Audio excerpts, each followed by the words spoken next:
বন্ধুরা আসসালামু আলাইকুম। মুভি এক্সপ্লেন চ্যানেলে আপনাদের সবাইকে স্বাগত।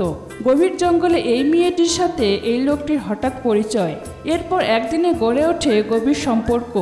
কে এই লোকটি, কেনই বা মেয়েটির সাথে এত গভীর মেলামেশা? এত প্রশ্নের উত্তর জানতে হলে মুভিটি শেষ পর্যন্ত দেখতে হবে, কারণ ভিডিওটি শেষ পার্ট আপনাকে অবাক করে দেবে।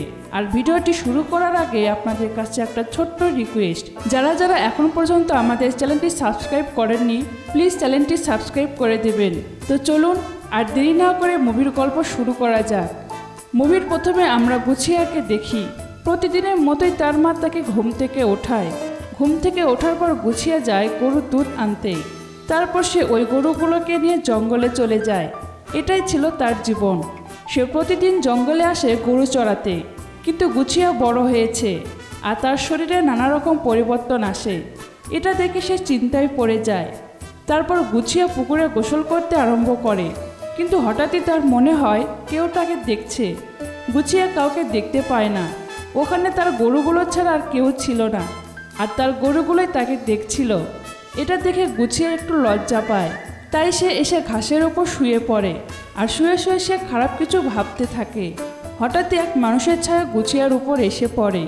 গুছিয়া ছায়াটিকে অনুভব করে, কিন্তু সে চোখ খোলে না, সে শুধু ফিল করছিল। এরপর গুছিয়া বাড়ি ফিরে আসে, কিন্তু তার ঘুম আসছিল না। আসলে সে ওই ছায়াটার অনুভব ভুলতে পারছিল না। তার মা এসে বলে, কি হয়েছে? গুছিয়া বলে, কিছু না, আমার ঘুম আসছে না। পরদিন সে আবার জঙ্গলে যায়। ফুল দিয়ে নিজের সমস্ত শরীর ছোঁয়াতে থাকে। তার খুবই ভালো লাগছিল, কিন্তু হঠাৎই সে একজন অচেনা ব্যক্তিকে দেখতে পায়। গুছিয়া দৌড়াতে দৌড়াতে ওই ব্যক্তির কাছে যায়। ওই ব্যক্তি কিছু একটা ছবি আঁকছিল। গুছিয়া কাছে গিয়ে দেখে ওই ব্যক্তি তার উলঙ্গ ছবি আঁকছিল। গুছিয়া অনেক অবাক হয়ে যায়, আর সে অজ্ঞান হয়ে সেখানেই পড়ে যায়। ওই অচেনা ব্যক্তি তাকে পানি খাওয়ায়। গুছিয়ার জ্ঞান ফিরে আসে। গুছিয়া বলে, তুমি কে, আর তুমি আমার খারাপ ছবি আঁকছো কেন? অচেনা ব্যক্তিটি বলে, আমি যাযাবর, আর তুমি খুবই সুন্দর, তাই আমি তোমার ছবি আঁকছি। গুছিয়া বলে, তার মানে তুমি আমাকে লুকিয়ে লুকিয়ে দেখো? ওই ব্যক্তিটি বলে, হ্যাঁ। গুছিয়ার একটু লজ্জা লাগে, আর সে সেখান থেকে পালিয়ে যায়। সে পরের দিন আবার জঙ্গলে এসে নিজে নিজে মজা নিচ্ছিল। হঠাৎই সে ওই ব্যক্তির আওয়াজ শুনতে পায়। গুছিয়া তার কাছে গিয়ে দেখে সে আবারও তার খারাপ ছবি আঁকছে। গুছিয়া বলে, তুমি শুধু আমার ছবি আঁকো কেন? ওই ব্যক্তি বলে, কারণ তুমি অনেক সুন্দর। গুছিয়ার আস্তে আস্তে লজ্জা দূর হয়। তার এই ছবিগুলো দেখে খুবই ভালো লাগে, কিন্তু তার মনের মধ্যে কিছু অনুভূতির সৃষ্টি হয়। ওই ব্যক্তি তার কাছে আসে, তাকে টাচ করতে শুরু করে। গুছিয়াকে কেউ কোনো দিন এইভাবে টাচ করেনি। তার খুবই ভালো লাগছিল। ওই ব্যক্তি বলে, ড্রেসগুলো খুলে ফেলো। গুছিয়া সব খুলে ফেলে। তারপর ওই ব্যক্তি গুছিয়ার সাথে জঙ্গলের মধ্যে এনজয় করতে শুরু করে। গুছিয়ার অনেক ভালো লাগে। তারা একসাথে অনেক সময় কাটায়। গুছিয়া বাড়ি ফিরে আসে। সে আজকে খুবই খুশি ছিল। তার খুবই ভালো করে ঘুম হয়। সে এতটা খুশি এর আগে কোনোদিনও হয়নি। তার মনে হয় সেই দুনিয়ার সবথেকে সুখী মানুষ।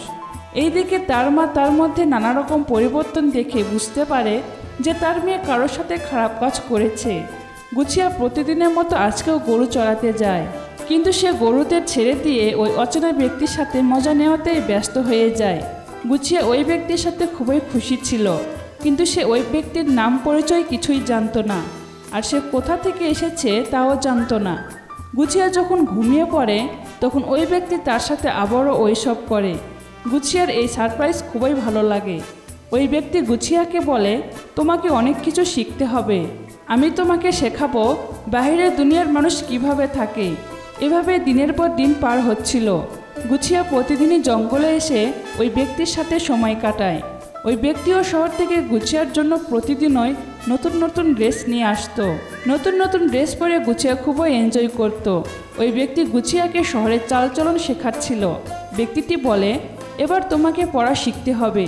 গুছিয়া বলে, কিন্তু আমি তো পড়তে জানি না। অচেনা ব্যক্তিটি বলে, ঠিক আছে, কোনো সমস্যা নেই, কিন্তু তোমাকে আস্তে আস্তে শিখতে হবে। এইদিকে গ্রামের কিছু ছেলে এসে তাদেরকে এইভাবে দেখে ফেলে। গুছিয়া একটু ভয় পাচ্ছিল, কারণ এরা যদি গিয়ে তার মাকে সব বলে দেয় তাহলে প্রবলেম হয়ে যাবে। গুছিয়া বাড়ি ফিরে এসে বই পড়ার চেষ্টা করছিল, তখন তার মা এসে বলে, তুমি বই কোথায় পেলে? আর তুমি তো পড়তে জানো না, তাহলে বই নিয়ে কি করছো? গুছিয়া বলে, কিছু না। গুছিয়ার মা বলে, তুমি জঙ্গলে এক অচেনা মানুষের সাথে কি করো সেগুলো আমি সবই জানি। ওই ছেলেগুলো এসে আমাকে সবই বলেছে।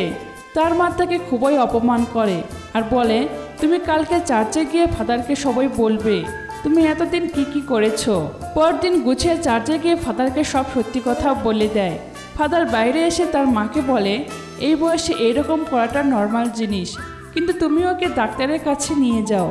এসবের কারণে ও প্রেগনেন্ট হয়ে গেছে কিনা সেটা জানতে হবে, আর আমাকে ওই অচেনা ব্যক্তিকে এই গ্রাম থেকে তাড়াতে হবে, তা না হলে ও অনেক বোকা বোকা মেয়েদের ফাঁসিয়ে ফেলবে। তার মা গুছিয়াকে ডাক্তারের কাছে নিয়ে যায়। ডাক্তার চেক আপ করে, কিন্তু খুবই আশ্চর্যজনক একটা রেজাল্ট আসে। ডাক্তার বলে, গুছিয়া ভার্জিন, ও কারোর সাথে কিছুই করেনি। কিন্তু এটা কি করে সম্ভব? রাতে গুছিয়া যখন ঘুমাচ্ছিল তখন ওই অচেনা ব্যক্তি তার কাছে আসে। গুছিয়া বলে, আমি জানতাম তুমি আসবে, তুমি এখন থেকে আমার এখানেই থাকবে। ওই ব্যক্তি বলে, আমি সবসময় তোমার সাথেই আছি। এই বলে তারা আবারও এনজয় করে, কিন্তু কাজ শেষ হয়ে যাওয়ার পর ওই ব্যক্তি অদৃশ্য হয়ে যায়। আসলে এসব কিছু ছিল গুছিয়ার মনের কল্পনা, বাস্তবে কোনো ব্যক্তিই ছিল না। গুছিয়া কল্পনা করে সে এক অচেনা ব্যক্তির সাথে ওইসব করে সুখ নিচ্ছে, আর সে এভাবেই নিজে মজা নিত। এরপর গুছিয়া মনের সুখে ঘুমিয়ে পড়ে। আর এই মুভিটি এখানেই শেষ হয়ে যায়। তো বন্ধুরা, কেমন লাগলো আজকের মুভিটি তা কমেন্টস করে অবশ্যই জানাবেন। আর আপনি যদি আমাদের চ্যানেলে নতুন হয়ে থাকেন তাহলে চ্যানেলটিকে অবশ্যই সাবস্ক্রাইব করে দেবেন। অলরেডি যারা সাবস্ক্রাইব করে দিয়েছেন অসংখ্য ধন্যবাদ। আসসালামু আলাইকুম।